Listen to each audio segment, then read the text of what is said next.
এই খেলনা নিবে, খেলনা হরেক রকমের খেলনা আছে। তোমরা কে কী খেলনা নিতে চাও চলে আসো, চলে আসো। আমার কাছে পেয়ে যাবে অনেক সুন্দর সুন্দর খেলনা, অনেক কম দামে খেলনা। তোমরা সবাই এগুলো মজা করে খেলতে পারবে। ইয়ে বাবা, আজকে তো অনেক টাকার খেলনা বিক্রি করেছি। দেখি তো গুনে কত টাকা পেলাম, বা আজকে অনেক টাকা হয়েছে। যাই যাই যাই, আজকে বাসায় চলে যাই। আজকে আর খেলনা বিক্রি করবো না। কে জানে আমার মেয়েটা একা একা বসে কি করছে বাসায়। ওর জন্য তো এত কষ্ট করি। যাই আজকে বাসায় নিয়ে যাই। অনেক খেলনা বিক্রি করা হয়েছে। এত খেলনা বিক্রি করেছি, এত টাকা পেয়েছি। আজকে আর মতো দিনটা চলে যাবে। এই দেখো মা, তোমার জন্য কি নিয়ে এসেছি আমি। আপেল নিয়ে এসেছি। তুমি তো আপেল খেতে অনেক পছন্দ করো, তাই না? তাই তোমার জন্য একটা আপেল কিনে নিয়ে এসেছি। চলো আজকে আমরা অনেক মজা করে খাবো। চলো, তোমার জন্য কি রান্না করেছি দেখো। ভাত রান্না করেছি, ইলিশ মাছ ভাজি করেছি। আজকে আমি খেলনা বিক্রি করে অনেক টাকা পেয়েছি, তাই তোমার জন্য মজার মজার খাবার নিয়ে এসেছি, রান্না করেছি। চলো চলো মা, এখন ঘুমাতে হবে, আর দেরি নয়। আবার সকাল সকাল উঠে খেলনা বিক্রি করতে হবে। চলো চলো চলো। এই কি কি কি কি কি ভূমিকম্প হচ্ছে দেখছি।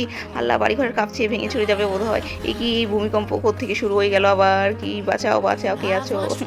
সব ঘর বাড়ি আমাদের ভূমিকম্পে ভেঙে গেল। এখন আমরা কোথায় থাকবো, কি করব? বন্ধুরা তোমরা বলে দাও প্লিজ, আমরা এখন কি করব? এরপর কি হলো তা যদি দেখতে চাও, আগে তোমরা প্লিজ লাইক সাবস্ক্রাইব করো যদি তোমরা মাকে ভালোবেসে থাকো। এই যে দেখো বন্ধুরা, এরপর আমরা সবাই বনে জঙ্গলে চলে এসেছি, কারণ আমাদের বাড়ি ঘর আর কিছুই নেই। তোমরা যদি একটা লাইক সাবস্ক্রাইব করে দাও, তাহলে আমরা আবারও একটা বাড়ি বানাতে পারবো।